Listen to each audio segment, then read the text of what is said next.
ବର୍ଣ୍ଣା ସାରିଦେଲା ସବୁ ଖୁସି। କୁଆଁରୀ ଝିଅ ମାନେ ନିୟମ ମାନେ ଅଳ୍ପକେ ଉଦ୍ଯାପନ କଲେ ମା ଖୁଦୁରୁକୁଣୀ ଓଷା।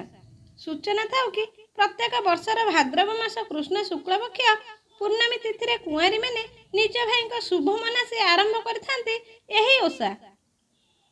ସେମାନଙ୍କ ବିଶ୍ୱାସ ଯେ ଏହି ଓଷା କଲେ ଭାଇମାନେ ଭଲରେ ବେପାର ବାଣିଜ୍ୟ କରିବା ସାଙ୍ଗକୁ ଭଉଣୀର ସମସ୍ତ ବିପଦରେ ଠିଆ ହୋଇଥାନ୍ତି।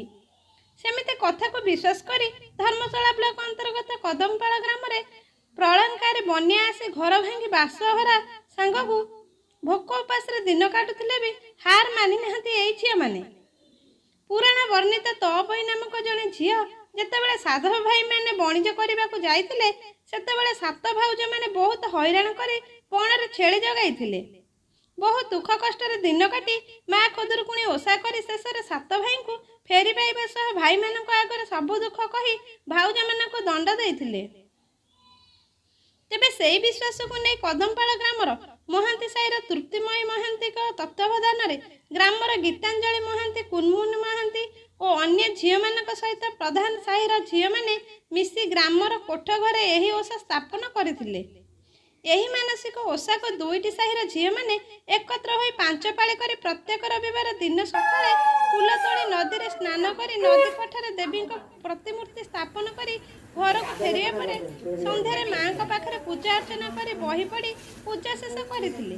ଫେରିଲା କବାଟ ବସିଲା ଯାଇ ରତ୍ନ ଖଟ ବହିରେ କାହିଁ ପାଇ ମାଏ ଶୋଇଛି ରୁଷିଲା ପରାଏ ଗଢ଼ାଇ ଦେବୀ ଭାଙ୍ଗିଥିଲେ ଖୋଜାଇ ଦେବୀ ହଜିଥିଲେ ସାଧବ ଦୋକାନ ଖଟିଲା ତା ମୂଳ ପାନ କି ଦେଲା ଗଭାକି ନ ଦେଇଛି ମାରି କିଏ ବା ତତେ ଦେଲା ଗାଳି ତୋତେ କି ବିଭା କରାଇବା କାହିଁକି ରୁଷି ଅଛୁ ଅବା କହ କଥା ନ କହିକି ବା ମୋରେ ରୁଷି କେଉଁନି ମନରେ ଚାଟୁଣା ଶୁଣେ ତଅପୋଇ ଶୋଇଛି ମାନବାର ହୋଇ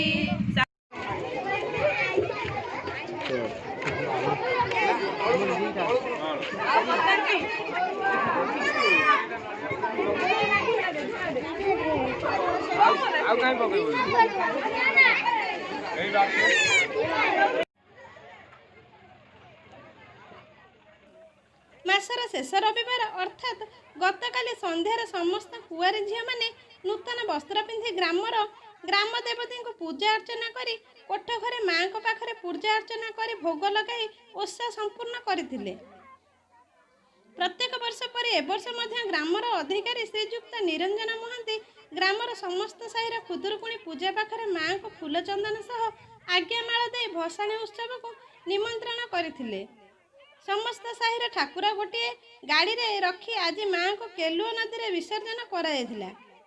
ଏହି ଓଷା ମନ୍ଦିରରେ ମହାନ୍ତି ସାହି ଓ ପ୍ରଧାନ ସାହିର ବନସ୍ମିତା, ଲକ୍ଷ୍ମୀପ୍ରିୟା, ରାନୀ, ମମତା, କୁନି, ଦୀପା, ସୀମା, ସୋନି, ଲୁସି, ଝୁନି ଓ ଜ୍ୟୋତି ପୂର୍ଣ୍ଣ ସହଯୋଗ କରିଥିଲେ।